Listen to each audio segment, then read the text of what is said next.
Halo calon karyawan, gue Agus Muhammad. Selamat datang di channel gue Agus Muhammad dan selamat datang di obrolan pulang kerja. Jadi guys, bukan sekitar sih ya, baru tadi gue streaming di TikTok dan ada satu pertanyaan yang cukup menarik gue bahas, yang cukup menarik untuk gue bikin video 8-10 menit di video ini di YouTube ya. Pertanyaannya apa? Gue pakai kamera depan ya, jadi gue minum pakai tangan kanan ini. Jadi ada dua pertanyaan yang mungkin bisa aku bahas ini tentang Toyota Motor Manufacturing Indonesia, yaitu pertama tentang induksi, kedua tentang vokasi. Jadi ada teman yang nanya, yang pertama induksi itu ngapain aja, sudah dibayarkah dan bagaimana, dan vokasi ini bagaimana sih, kerjanya gimana dan seperti apa, mungkin bakal gue bahas di video ini. Dan terkait vokasi, gue dapat info kemarin pas streaming di hari, kalau nggak salah di Sabtu deh, ada satu teman followers namanya Imam, kalau nggak salah dia juga sempat share di sana dan dia sudah vokasi hampir 3 bulan di sana. Seperti bagaimana, kita simak setelah video ini.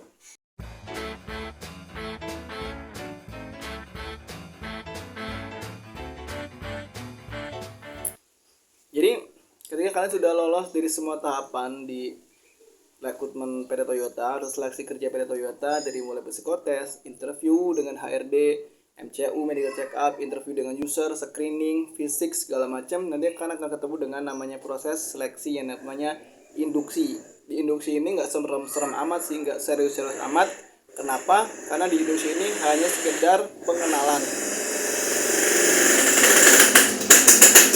Iklan lagi. Ya, itu namanya e-ranking guys. Jadi di induksi itu kalian akan diperkenalkan tentang sejarah Toyota, tentang basic Toyota, hak dan kewajiban kalian, budaya kerjanya di sana seperti apa, termasuk poin-poin safety segala macam bakal dijelasin di situ. Makanya sebelum kalian tanda tangan vokasi, kalian dikirim dulu ke induksi ini selama 3 hari di Jakarta. Fungsinya biar kalian nggak bingung kalian nanti Toyota mau ngapain, nggak bingung kalian kerja di PT apa. Jangan sampai lu kerja di Toyota tapi nggak tahu Toyota itu bikin apa. Nah semuanya itu dijelaskan sama tim HR dan manajemen di bagian induksi. Jadi saran gue lu aktifin aja deh pertanyaan di situ, jangan cuma diem doang apalagi sampai tidur. Yang nggak tahu lu tanyakan, yang belum terlalu jelas ditanyakan, yang udah tahu kalian catat. Usahakan bawa buku dan pulpen dan dicatat, karena mencatat ini menjadi nilai tambah buat kalian. Selain juga mengingat dan menghafal, juga ada rekapannya, jadi ketika lu lupa lu bisa baca. Dan kalau nggak salah ada free test dan post testnya nanti di awal dan di akhir. Itu induksi ya. Nah gimana kalau vokasi? Sebelum kita bahas, yang belum follow dulu, yang belum subscribe dulu, yang belum like dulu, oke? Vokasi itu gimana? Vokasi itu program pemagangan dari Bak Toyota ngebuka yang namanya vokasi atau magang ya. Untuk gajinya gue lupa nanya, cuma kalau secara umum yang namanya orang magang itu gajinya 80% dari UMK.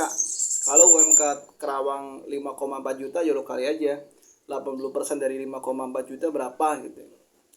Kerjanya gimana? Kerjanya sama aja kayak teman-teman yang lain. Lu kerja ya kerja, lu masang ban yang masang ban, yang bagian painting ngecat yang ngecat, yang bagian welding ngelas yang ngelas, yang bagian gudang bongkar barang yang bongkar barang. Sama aja sama teman-teman yang kontrak, bedanya hanya statusnya aja.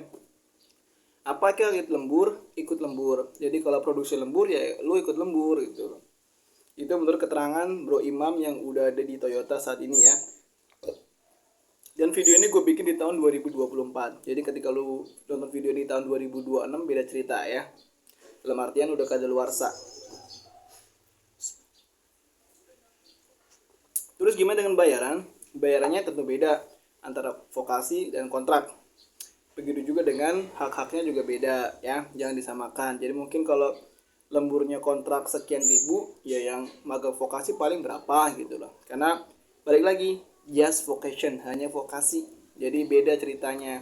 Tapi ya lembur ikut lembur, dan kalau nggak salah asuransi masih di cover sama pihak Toyota deh. Jadi ya so far hanya sebatas itu. Untuk gajinya berapa itu nggak bisa gue sebutin karena ini privasi juga. Ya mudah-mudahan bisa nyampe 10 juta lah ya. Jadi yang penting kerja aja yang bener.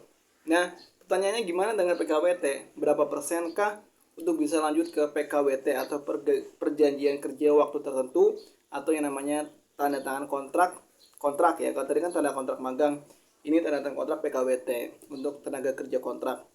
Potensinya berapa persen bisa lolos sampai ke PKWT? Ya balik lagi tergantung dengan keadaan perusahaan.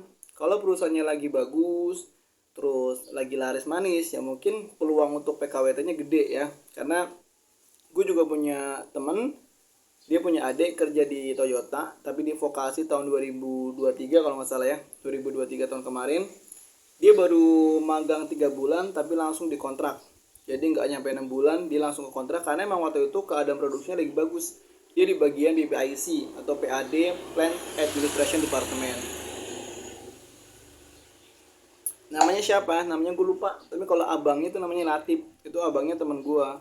Dan kebetulan waktu itu gue lagi main ke kontrakannya abangnya. Adiknya ternyata orang Toyota. Dan ternyata ya dia termasuk subscriber gue juga. Jadi barangkali dia nonton ya gue ucapin hai.